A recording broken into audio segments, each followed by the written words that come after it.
Iliad এবং ওডিসি বিশ্ব সাহিত্যের দুই অমর মহাকাব্য। আর এই দুই মহাকাব্যের স্রষ্টা মহাকবি হোমার। তিনি ছিলেন ইউরোপের প্রাচীনতম এবং সর্বশ্রেষ্ঠ কবিদের একজন। যেমন ভারতবর্ষে মহাকবি বাল্মীকি রামায়ণ রচনা করে অমর হয়ে আছেন, ঠিক তেমনি ইউরোপীয় সভ্যতায় হোমার এক কিংবদন্তির নাম। তাঁর লেখা দুটি মহাকাব্য শুধু গ্রিস নয়, সমগ্র বিশ্বের সাহিত্যকে নতুন উচ্চতায় পৌঁছে দিয়েছে। হোমারের জন্ম গ্রিসে, কিন্তু আশ্চর্যের বিষয় তাঁর জন্মসাল অথবা তারিখ সম্পর্কে কোনো নিশ্চিত তথ্য আজও পর্যন্ত পাওয়া যায়নি। ইতিহাস যেন তাকে ঘিরে রেখেছে রহস্যের আবরণে। খ্রিস্টপূর্ব ৫ম শতকের গ্রিক ঐতিহাসিক হেরোডোটাসের লেখা থেকে ধারণা করা হয় খ্রিস্টপূর্ব ৯ম শতাব্দীতে হোমার নামে একজন জনপ্রিয় গীতিকার ছিলেন। অনেকের বিশ্বাস তিনি ছিলেন একজন অন্ধ কবি, যিনি গ্রিসের প্রাচীন বীরগাথা লোককাহিনী মুখে মুখে আবৃত্তি করে বেড়াতেন। আর সেই গল্পগুলোই পরে রূপ নেয় দুটি মহাকাব্যে, ইলিয়াড এবং ওডিসি। জীবন নিয়ে বিতর্ক থাকলেও তার কীর্তি নিয়ে কোনো সন্দেহই নেই। এই দুইটি মহাকাব্য মানব সভ্যতার অন্যতম শ্রেষ্ঠ সাহিত্যকর্ম। ছোট করে জেনে নেওয়া যাক এই দুই মহাকাব্যের বিষয়বস্তু। ইলিয়াডে বর্ণিত হয়েছে বিখ্যাত ট্রোজান যুদ্ধের কাহিনী।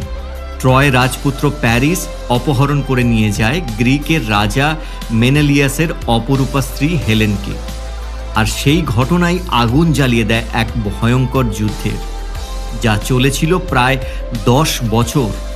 এই মহাকাব্যের প্রধান নায়ক গ্রিক বীর অ্যাকিলিস। অসীম শক্তি ও দুর্ধর্ষ যুদ্ধ ক্ষমতার জন্য তিনি ছিলেন প্রায় অজেয়। তাঁর একমাত্র দুর্বলতা ছিল পায়ের গোড়ালি। শেষ পর্যন্ত সেই দুর্বলতার সুযোগ নিয়েই প্যারিস তাকে হত্যা করেন। অন্যদিকে ওডিসি মহাকাব্যে উঠে এসেছে গ্রিক বীর অডিসিউসের দীর্ঘ প্রত্যাবর্তনের গল্প। ট্রোজান যুদ্ধ শেষ হলেও তিনি সরাসরি দেশে ফিরতে পারেননি, বরং ১০ বছর ধরে তাঁকে ঘুরে বেড়াতে হয়েছে জানা অজানা বিভিন্ন দেশে দেশে। ঝড় বিপদ আর অদ্ভুত সব অভিযানের মধ্যে দিয়ে সেই সব দিন তিনি কাটিয়েছিলেন। এদিকে গ্রিসে তাঁর স্ত্রী পেনেলোপি অটুট ভালোবাসা আর ধৈর্য নিয়ে অপেক্ষা করে যান তাঁর স্বামীর জন্য। অসংখ্য প্রণয় প্রার্থীর চাপ থেকে বাঁচতে তিনি এক বুদ্ধিদীপ্ত কৌশল অবলম্বন করেন। দিনে তিনি সূক্ষ্ম সূক্ষ্ম জাল বুনতেন, আর রাতে গোপনে সেটিকে খুলে ফেলতেন। এইভাবেই সময় কাটিয়ে তিনি অপেক্ষা করে যান অডিসিউসের ফিরে আসার জন্য। তাঁদের একমাত্র পুত্র টেলেম্যাকাসও দীর্ঘ প্রতীক্ষার পর সাহস করে বেরিয়ে পড়ে পিতার সন্ধানে। রোমাঞ্চ, বীরত্ব, প্রেম আর মানবিক আবেগে ভরপুর ইলিয়াড এবং ওডিসি আজও বিশ্ব সাহিত্যের শীর্ষে অবস্থান করছে।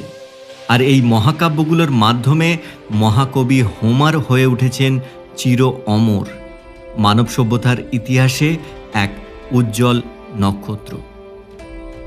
বন্ধুরা, কমেন্টের মাধ্যমে আমাদের লিখে জানান আমাদের এই সাহিত্যিকদের জীবনীমূলক অডিও সিরিজ আপনাদের কেমন লাগছে। যদি কোনো বিশেষ সাহিত্যিকের জীবনী আপনারা জানতে চান, তাহলে সেটি কমেন্টের মাধ্যমে লিখে জানান। অসংখ্য ধন্যবাদ আমাদের সাথে থাকার জন্য।